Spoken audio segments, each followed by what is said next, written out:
Әлемдегі ең бай адамдардың тізімін көретін болсақ, Илон Маск бұл тізімде жоқ. Бүгін видеода неге Илон Маск бұл тізімнен шығып кетті, сол туралы сөйлесеміз. Оған дейін тізімде қазір бірінші орында кім деген сұрақ сіздерде тууы мүмкін. Қарап көрейік. Қарайтын болсақ, бірінші орында Берна Арнол деген кісі бар екен. Жасы 73-те. Бұл кісі енді бұрындары да бірінші орынға шығып, қайтадан түсіп жүрген кісі. Қазіргі байлығы 172,9 миллиард доллар. Бұл кісі байып кеткендіктен емес, Илон Маск байлық азайып қалғандықтан екінші орынға түсіп қалды. Негізгі компаниялар көріп тұрсыздар, Christian Dior бар, Louis Vuitton деген сияқты, осындай люкс киім, люкс брендтердің компаниялар бар, солардың ұстаушысы акционер ретінде алғашқы орында тұр. Екінші орынға келетін болсақ, екінші орында Илон Маск. Жасы 51-де, Tesla бойынша, Tesla деген компаниямен атақты, бірақ басқаларында білеміз. Енді осы Илон Маск неге екінші орынға түсіп қалды, қалай түсіп қалды, сол туралы қарайық та.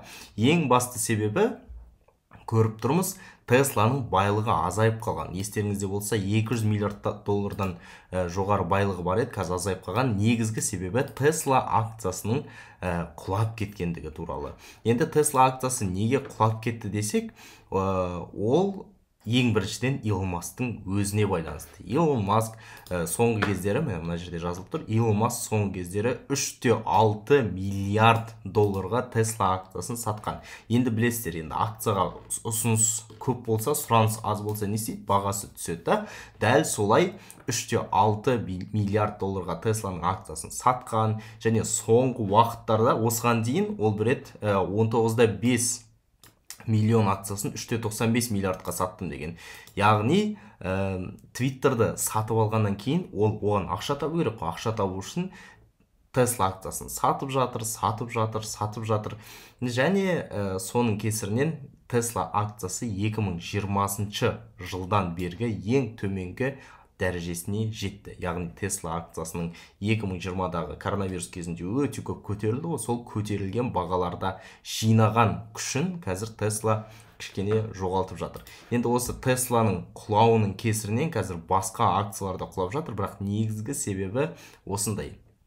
Фундаменталға келетін болсақ, сонымен қатар акциялардың құлауына тағы бір себеп бар. Ол федеральный резерв. Америкада федеральный резерв деген бар. Сол процентный ставканы постоянно көтеріп жатыр, инфляцияны тоқтату үшін.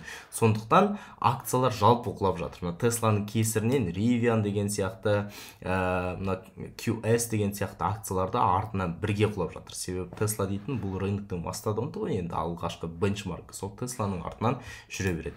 Сондықтан Илон Маск егерде қазір бірінші орында тұрмаған болса, өзі кінәлі бірінші орында тұрмағанына, себебі Твиттерді сатып аламын деп,